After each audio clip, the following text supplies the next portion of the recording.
On va découvrir aujourd'hui comment paramétrer une fraise dans Fusion. Dans la vidéo précédente, on avait calculé les différentes vitesses et les hauteurs de passe.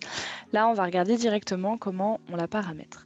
Donc, une fois dans Fusion, on va venir se mettre dans l'onglet Fabriquer et ici, dans l'onglet Gérer, venir ouvrir la bibliothèque d'outils.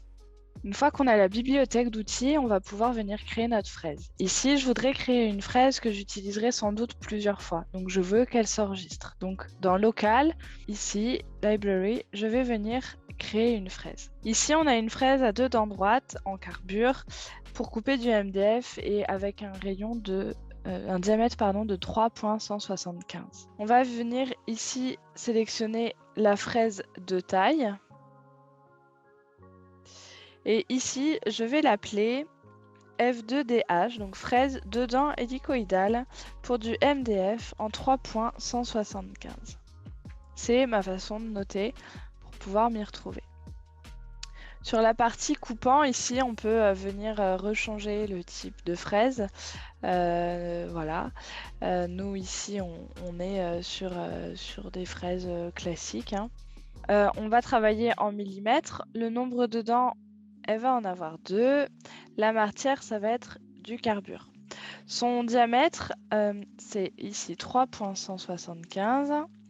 Et ce qui est très pratique, c'est qu'on voit ici que ça se redessine en fonction des données qu'on rentre. La longueur totale de cette fraise-là, c'est 38 mm. La longueur de l'épaulement, c'est la longueur de la taille. Donc, on va mettre 17. Et on va venir mettre... Ici, on voit que ça s'affiche. F est 38. On va lui dire qu'il y a 2 cm sous la... Voilà, qui sont dans la fraise. Ici, on est à 17 et là. On va pouvoir aller directement rentrer nos données de coupe. Donc, la vitesse de broche, c'est la vitesse de rotation. Donc, c'est la vitesse qu'on avait calculée, qu'on appelait N. Donc, ici, on est à 15 625. Ça va calculer le reste automatiquement. Ici, la vitesse de coupe, ça se le recalcule. La vitesse de coupe, ici, on avait trouvé 2500 et ça va nous ressortir du coup le 0,08 de la vitesse d'avance par dent qu'on avait pris dans notre abac. La vitesse d'entrée, on va faire cette vitesse-là, donc là j'ai recliqué et je vais la multiplier par 75. On va considérer que ce sera toujours 75%.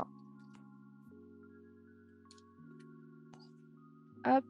On va utiliser directement ici la profondeur de passe et là on va pouvoir mettre 2 qu'on avait calculé. Ma fraise est enregistrée, je pourrais la retrouver facilement puisqu'elle est annotée comme j'ai l'habitude de le faire avec mon système d'annotation. Les données étant déjà saisies dedans, quand j'aurai besoin de cette fraise, spécifiquement sur du MDF, quand je l'appellerai dans une stratégie, les données seront déjà chargées.